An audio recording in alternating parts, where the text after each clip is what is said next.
We've done a survey of the cost of UK robo-funds. The one which turns out to be the cheapest is MoneyFarm. The reason why is that if you invest less than 10k, they completely waive the management cost.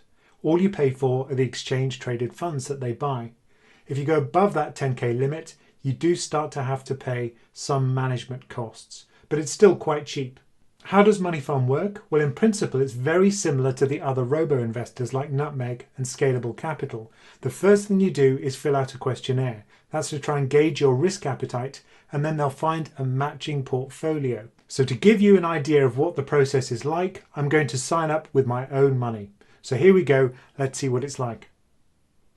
So the first thing we do is to sign up with our email. We create a password and we give them our mobile number. Now the fact that it's secure and FCA authorized gives me some comfort. Okay, so we've now created an account. It's noticed that I haven't created a portfolio, so that's the next step. And you can also create a preview portfolio before you create the real one. So what I'm going to do is create a general investment account, not an ISA. That means that it doesn't sit inside a tax wrapper, and I will have to pay tax on any capital gains I make on this investment. I'm actually quite happy with the defaults here. £3,000 initial investment, £0 monthly contribution, a 6-year investment horizon, and a medium level of risk.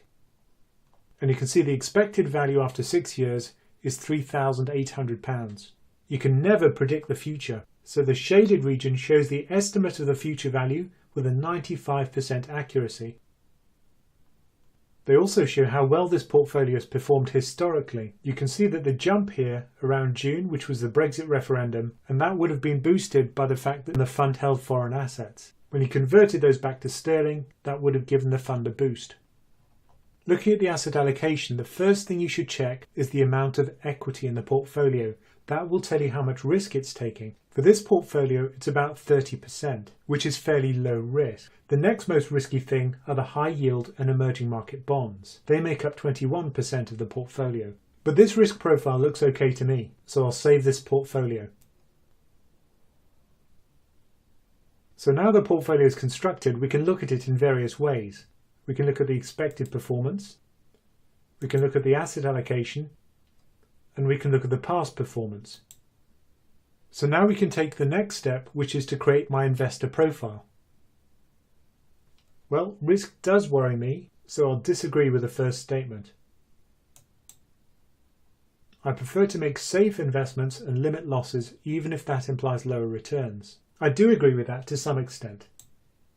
I'm comfortable that in the case of a negative market trend, some losses may be incurred. Yes, I agree with that. When I start losing money, I tend to sell immediately.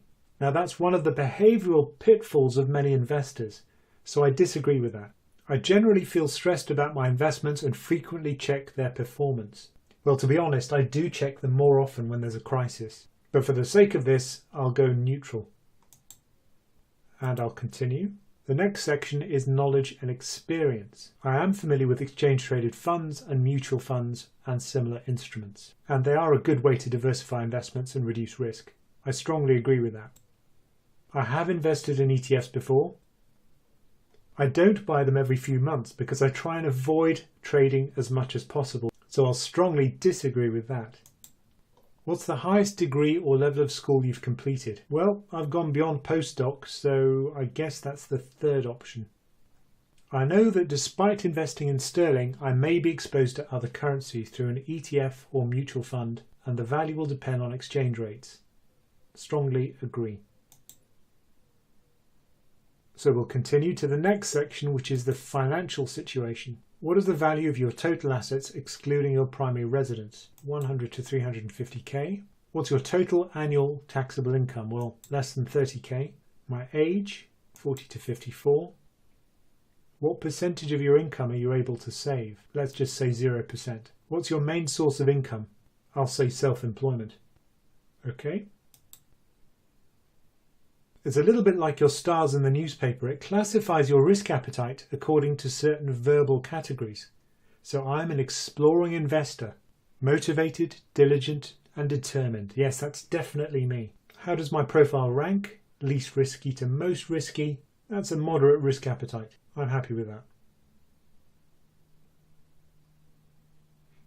Now here they're going to want some more personal details. We'll come back to the recording after that's complete.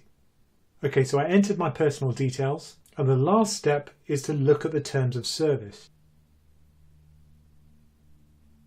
So they're telling me that they offer a discretionary service. That means I give them my money and they invest it at their discretion. I have no say whatsoever in the assets in which they invest. They say that if it's under 10k, which my investment will be, there's no management cost.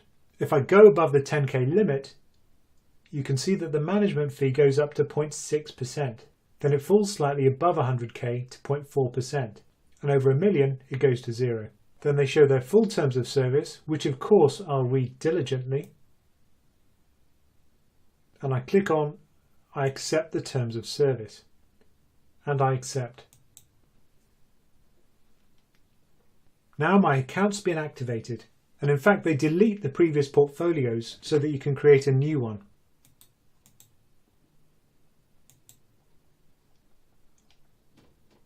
So I'll accept the default settings again, save portfolio. And the next step would be to start investing, where I actually add funds to this account.